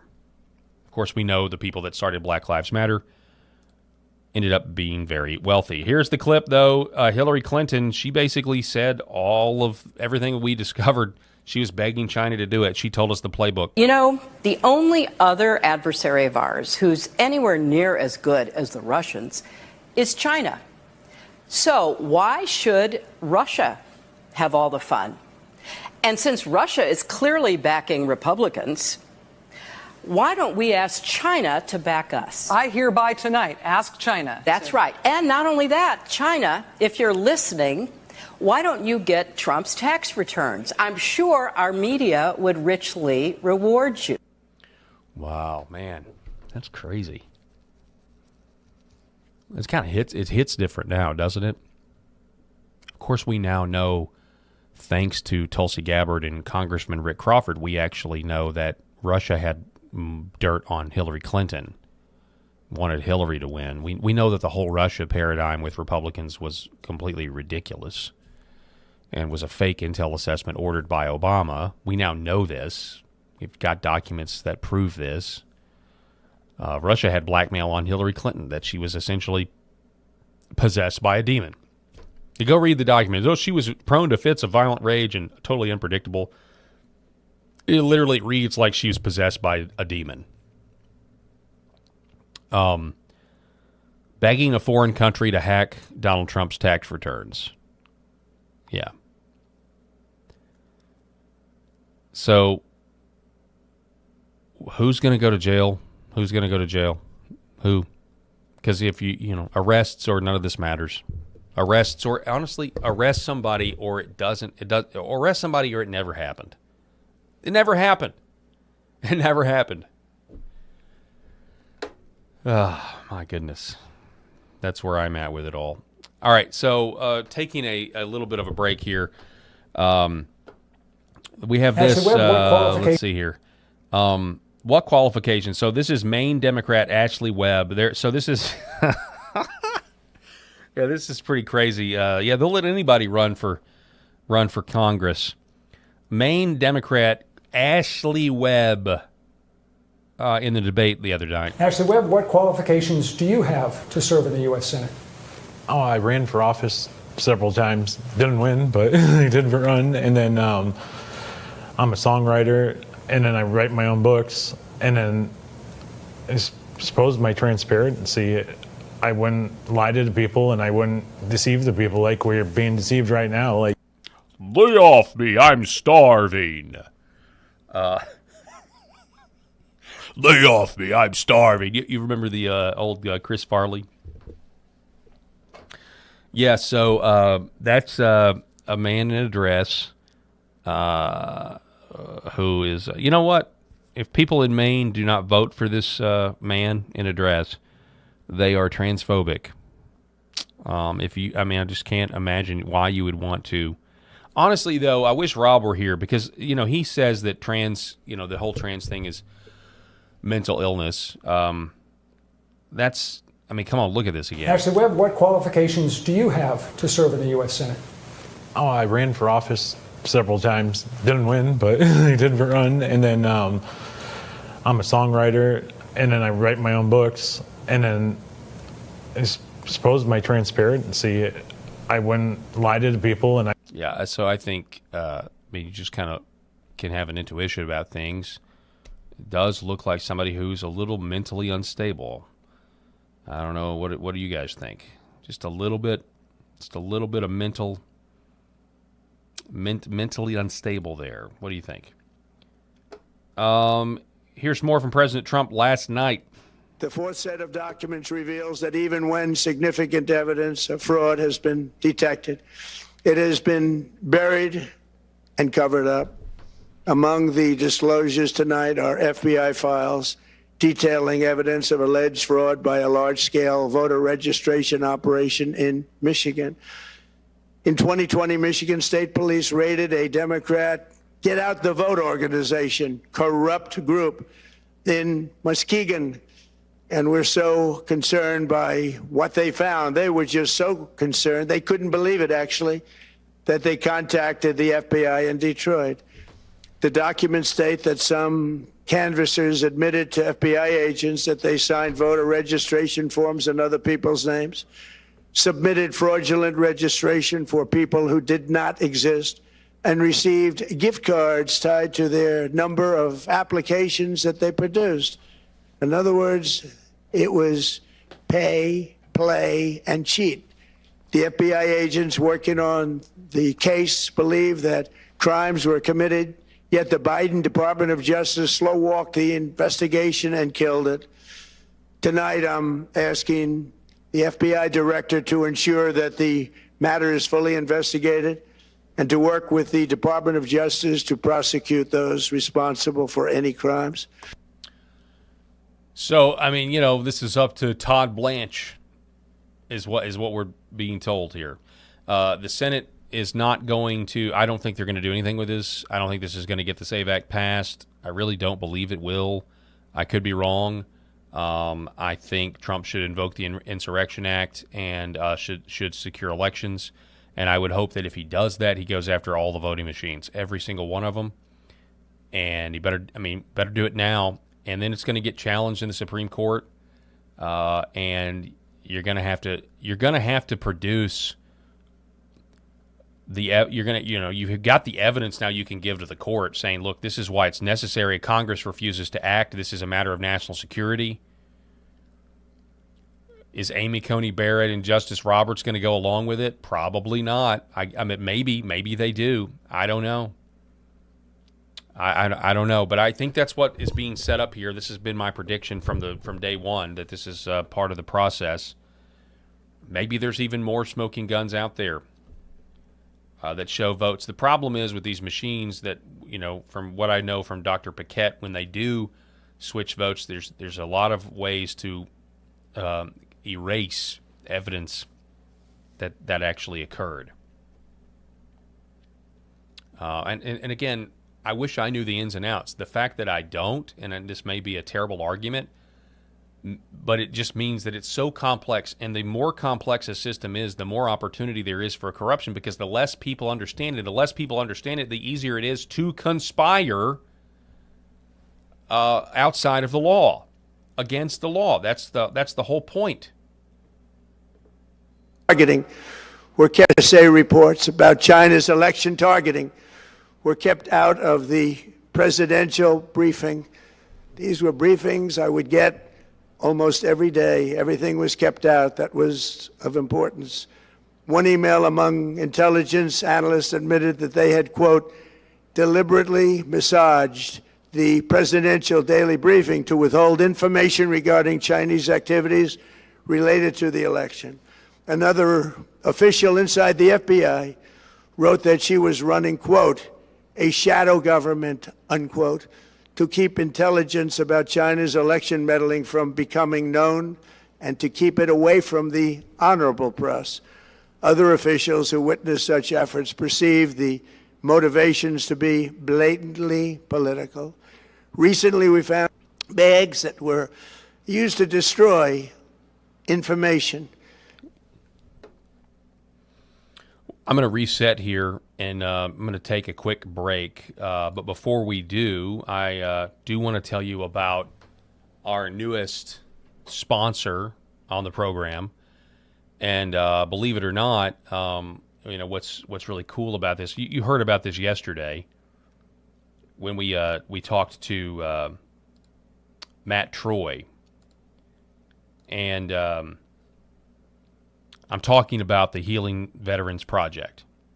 So we talked to Matt Troy the other day, and he has started and launched the Healing Veterans Project. I'm now. This is actually something that me and Matt are actually doing together, and I'm going to do everything I can to help veterans and help the troops get this photobiomodulation that they desperately need. That's been prescribed by a doctor, and it has been denied by the VA. Here's the website. Let me throw it up here on the screen for you so you can see it. We can kind of go over some of this. But basically, restoring the lives of those who served. The goal of the Healing Veterans Project is to deploy medical-grade photobiomodulation, which is red light therapy that you hear me talk about all the time, into the homes of U.S. veterans at no cost to them. So these are people that are suffering from PTSD. These are veterans who are suffering from nerve damage. And the VA, and I know the VA does good things, but the VA is so quick to prescribe any sort of pharmaceutical medication, whether it's opioids or whatever, but they don't want to recognize photobiomodulation, which is a science that can actually help those who were willing to die. It's the Healing Veterans Project, and you can go to healingveteransproject.us. That's healingveteransproject.us. And then you click on the donate button. And now you can decide, do you want to give a one-time donation, or do you want to give a monthly donation, quarterly or annual? And this is, honestly, the project has just launched in the last couple of days. And so in the future, there's going to be perks and stuff like that and more incentives. But we're going to get this. This is a nonprofit organization, so it is tax deductible. And you're going to hear me talking a lot about the Healing Veterans Project in the really in the foreseeable future. So go there now if you want to check it out, you want to consider, or if you know somebody. If you know somebody that has a heart for veterans and also understands the medical industrial complex, big pharma pipeline hamster wheel that they want to get not just veterans but everybody on, but specifically veterans. Veterans, they're still using mercury in the military when it comes to dental amalgams. I mean, they're kind of the last to get on board the modern technology that's out there. So I want you to consider donating. Please do.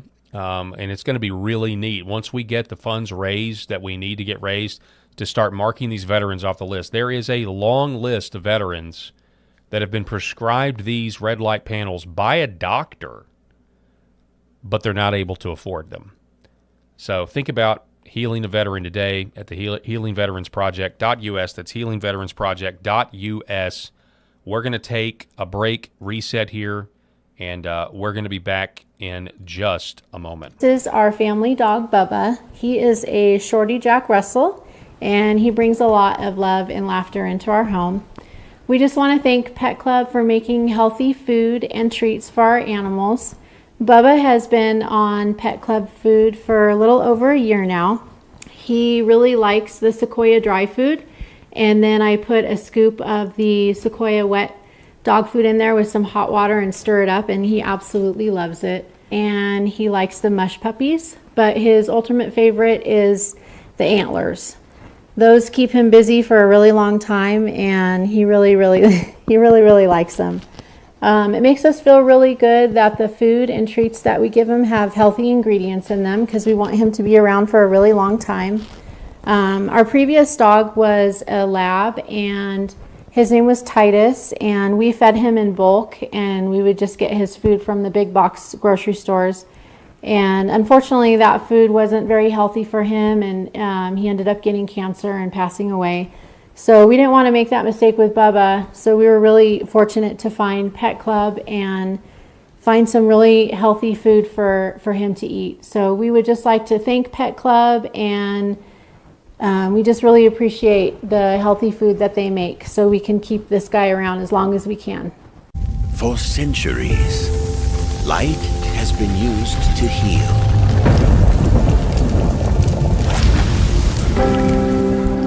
Awaken the body with Red 5.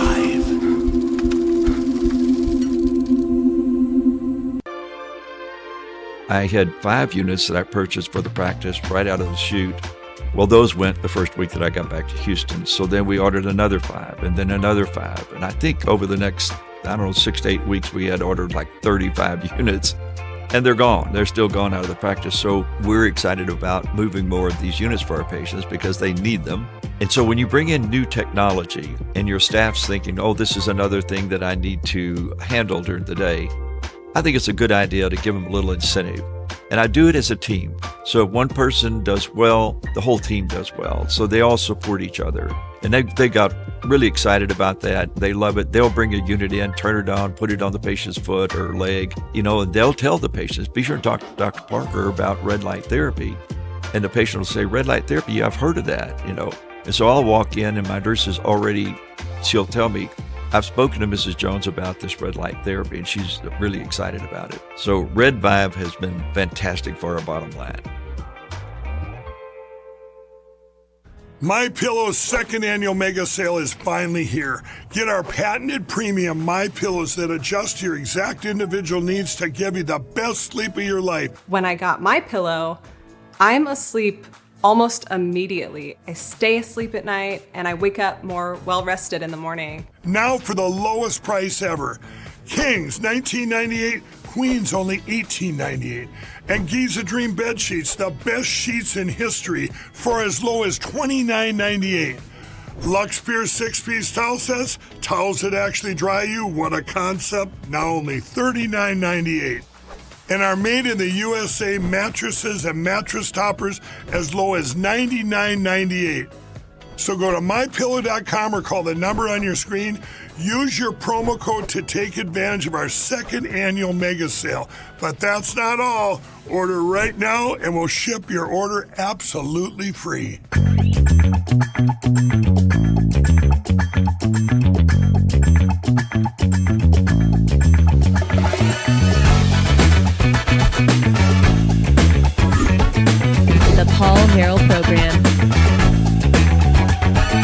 Welcome back, folks. As we wind things down on this Friday, really appreciate you being with us, sticking with us.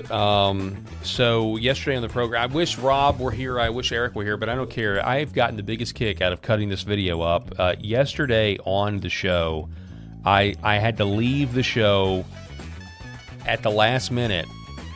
I had to step out because something was bothering me.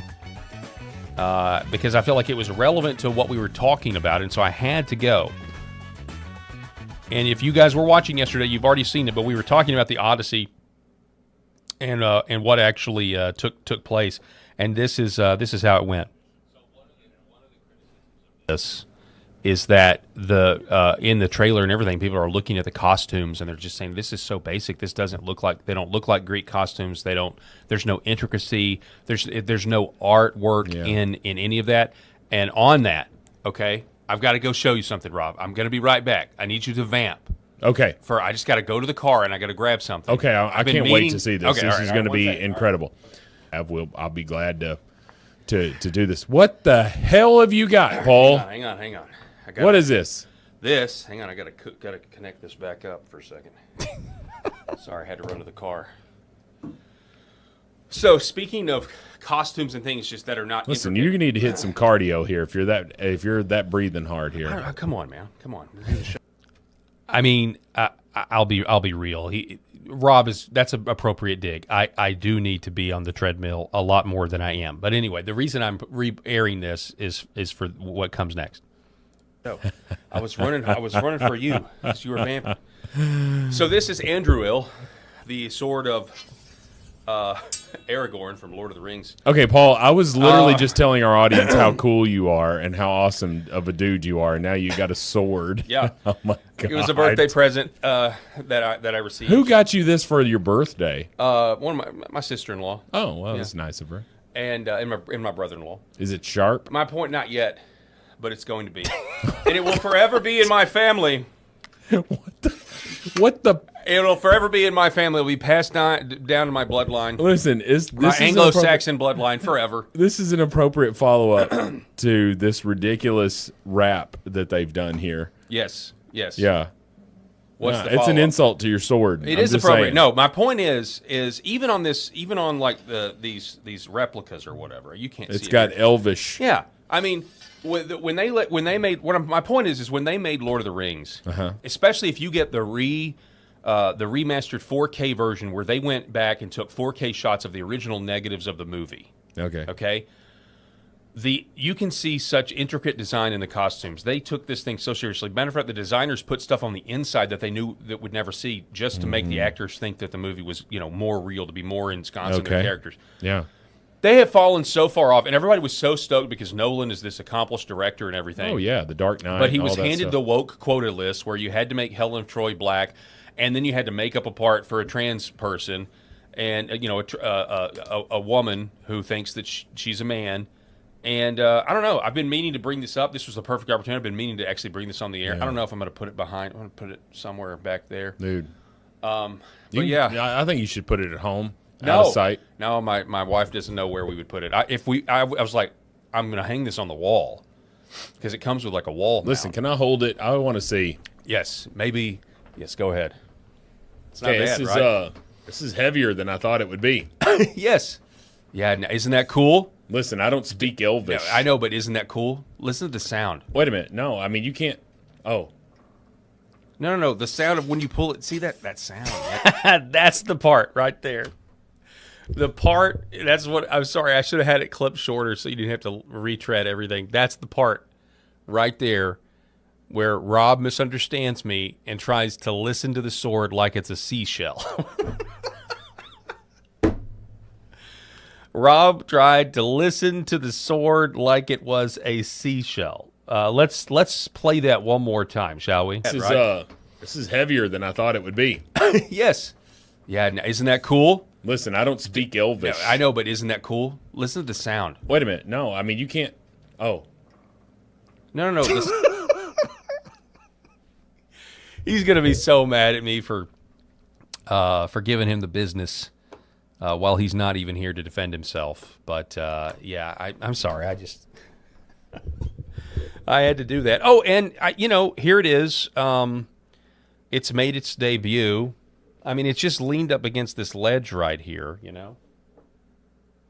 I think it looks pretty cool there.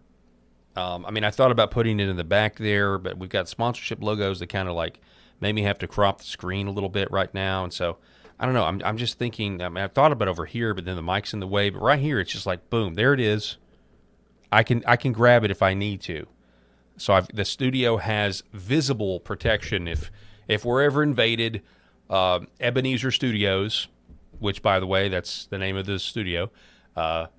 Ebenezer Studios is protected visibly. We're also protected invisibly as well.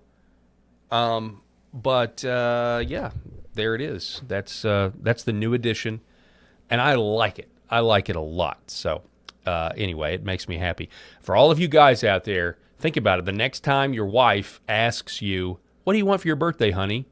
Consider saying, "Man, what would really be cool to get a sword." Now, I obviously think The Lord of the Rings are the greatest movies ever made, the zenith of Hollywood filmmaking that we'll never see again. But you may have maybe there's a Conan the Barbarian sword or something, right? I don't know. I don't know what your thing is. Maybe you want, maybe you want a William Wallace sword. I wanted Aragorn's sword, and now that I've got it, I kind of want the other ones. There are other swords in that universe that I kind of want too. So now I've got like the collection bug, and so maybe over the next couple of birthdays or whatever, I'll have amassed some more swords.